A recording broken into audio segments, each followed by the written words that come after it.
Learning medicine is hard work. Osmosis makes it easy. It takes your lectures and notes to create a personalized study plan with exclusive videos, practice questions, and flashcards, and so much more. Try it free today. Portal hypertension means increased blood pressure in the hepatic portal system, or portal venous system. Most commonly, this happens because of hepatic cirrhosis, which is when the liver tissue is replaced by fibrotic, functionless tissue. Now, the portal venous system comprises of the portal vein and its tributaries, namely the splenic and mesenteric veins. This blood contains all the nutrients absorbed in the GI tract, but it also carries toxins that the liver metabolizes so that they can be safely excreted by the kidneys. Once the liver processes all these substances, it sends the blood to the heart through the inferior vena cava to enter the systemic venous system. Now, there are a few points in the boundaries of the hepatic portal system where it could be connected with the systemic venous system that collects blood from the rest of the body. The inferior portion of the esophagus, the superior portion of the anal canal, and the round ligament of the liver, which used to be the umbilical vein during fetal life. At birth, the umbilical cord is cut, and the umbilical vein collapses to form the round ligament.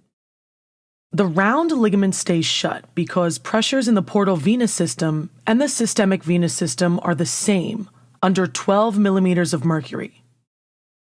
But in some situations, an obstruction may prevent blood flow from the portal vein towards the inferior vena cava. When this happens, venous blood accumulates in the hepatic portal system, causing pressure to rise above 12 millimeters of mercury, which defines portal hypertension. Portal hypertension leads to the formation of portosystemic shunts, which is when blood is diverted away from the portal venous system and backs up into the systemic veins. So first, less blood gets to the liver, causing diminished liver function and decreased blood detoxification, which leads to a buildup of toxic metabolites, like ammonia, in the blood. Ammonia and other toxins can pass through the blood-brain barrier and cause hepatic encephalopathy. Second, blood backing up in the systemic veins leads to portosystemic shunts, which happens in the 3 points where the systemic venous system and the hepatic portal system are connected. In the esophagus, this causes esophageal varices, or enlarged esophageal veins. In fact, portal hypertension is the most common cause of esophageal varices.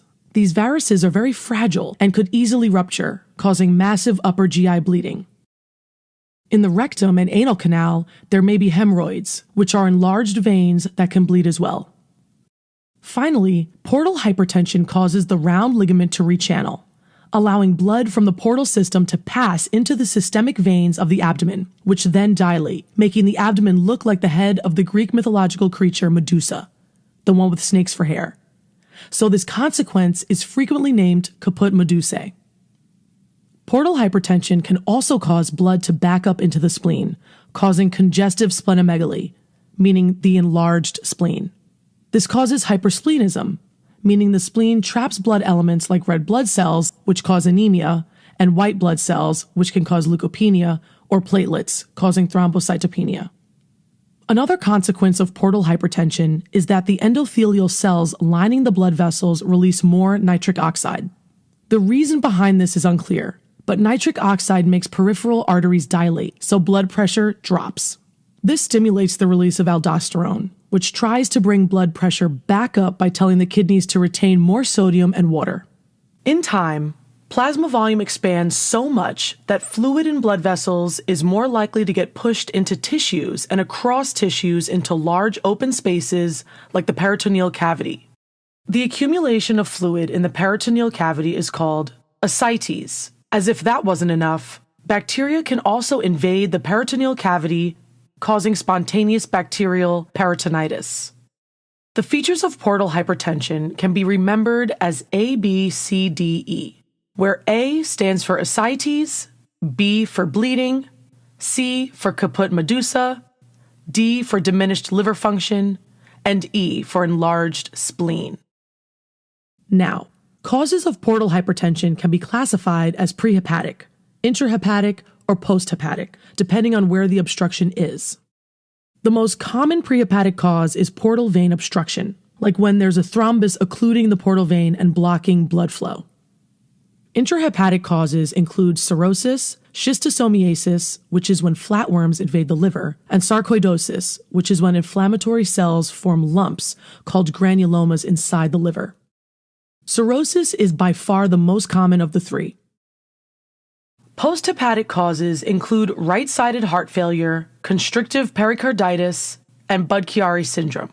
Both right-sided heart failure and constrictive pericarditis restrict the blood flow from the heart to the lungs and to the rest of the body, causing blood to accumulate downwards, including into the portal circulation.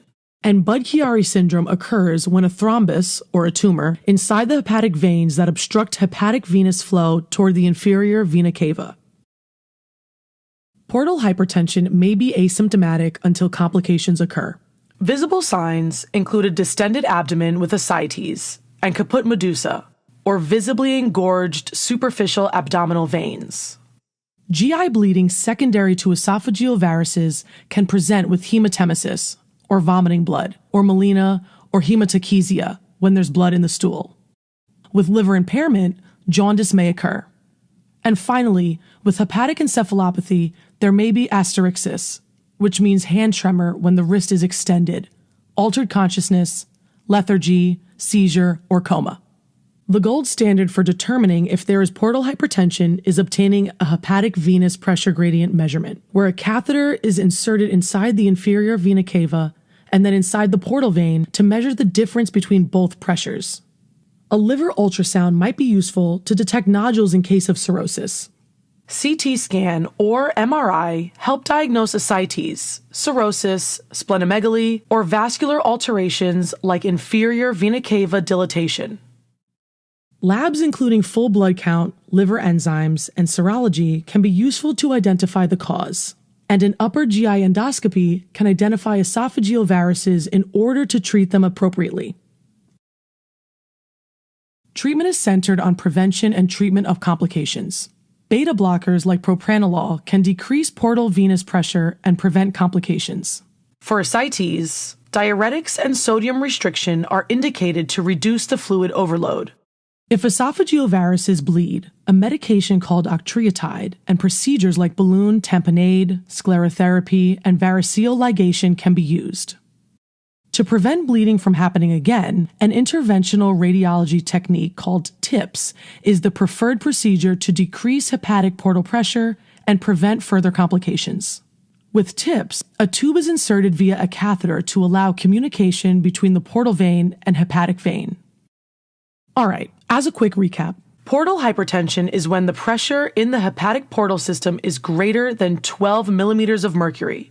This happens when there's an obstruction in the passage of blood from the portal vein towards the vena cava. So venous blood accumulates downward from the obstruction, causing features like ascites, esophageal varices and bleeding, caput medusae, diminished liver function, and an enlarged spleen.